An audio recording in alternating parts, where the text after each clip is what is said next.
Now then, Israel has said it will release hundreds of foreign nationals, including 41 Britons detained after a raid on a flotilla of aid ships headed for Gaza. They're expected home on Friday, just as a new convoy of ships attempts to dock in Gaza itself.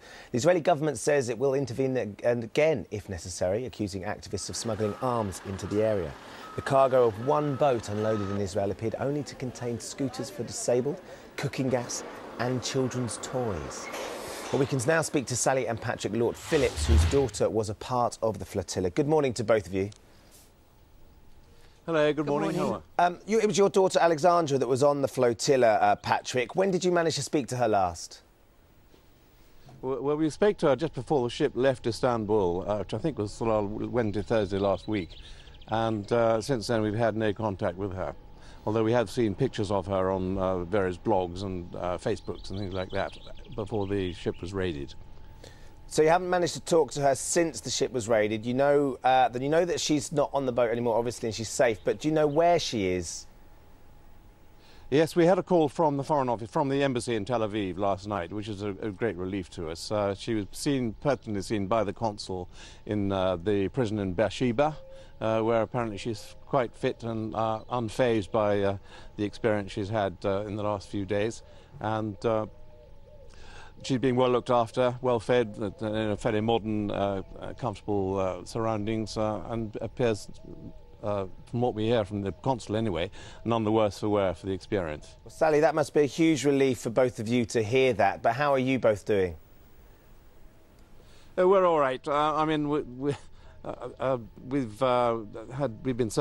lived in the services all for most of my working life, and so we're slightly sort of thick-skinned about dramas like this. We were never in any serious concern that we wouldn't have heard had she come to some harm. So no news was in some ways good news until we got confirmation from the Foreign Office that she was okay. Nonetheless, you must have been nervous about her when you saw those pictures that were released by the Israelis of the attack that took place and the armoured guards raiding the boats. Well, that was a slightly sobering moment, I have to say. The only other side hiccup we had was when we rang the Foreign Office yesterday, hoping to find her name on a list of those whom the Israelis had apprehended, and her name wasn't on it. For a moment or two we were a bit nervous that something had gone quite badly wrong then. But we just had to wait until the wheels of the officialdom turned round and we were able to get confirmation she was okay. Sally, I have to say that Patrick is standing very extraordinarily strong in the circumstances. As her mum, knowing that your daughter's out there and she's in this situation, albeit being looked after, the fact that she's in prison, the fact that she was on this boat that was raided by Israeli armed forces, how are you feeling about it? Well, I must say that I must tell you something quite funny, that Alexandra's first remark when she was seen in the prison was, have there been any publicity about the cause for Gaza? So obviously a main concern, which is very admirable, of course, is the cause and why she was on the boat in the first place. What is it that, about this cause that is so important to Alexandra?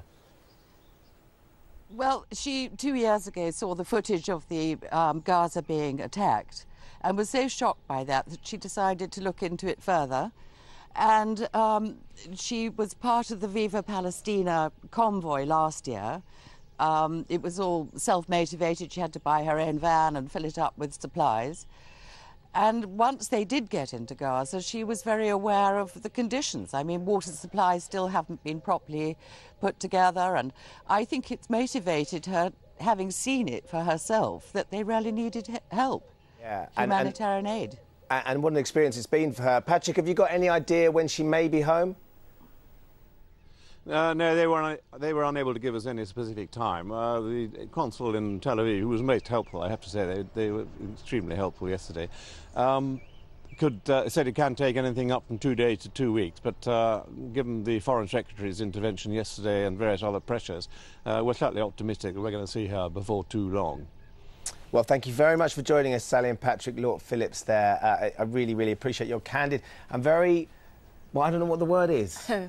Stiff upper lip. Stiff upper lip. I don't know. Very backbone. resilient nature. I think it's very admirable in the situation. Thanks for joining us this morning. We need more people like Sally and Patrick, don't we, in this country? It's great to know, though. I think, obviously, for Alexandra, that mum and dad are there and they're listening and taking it all in carefully and they're not going to panic. Absolutely. Good for them.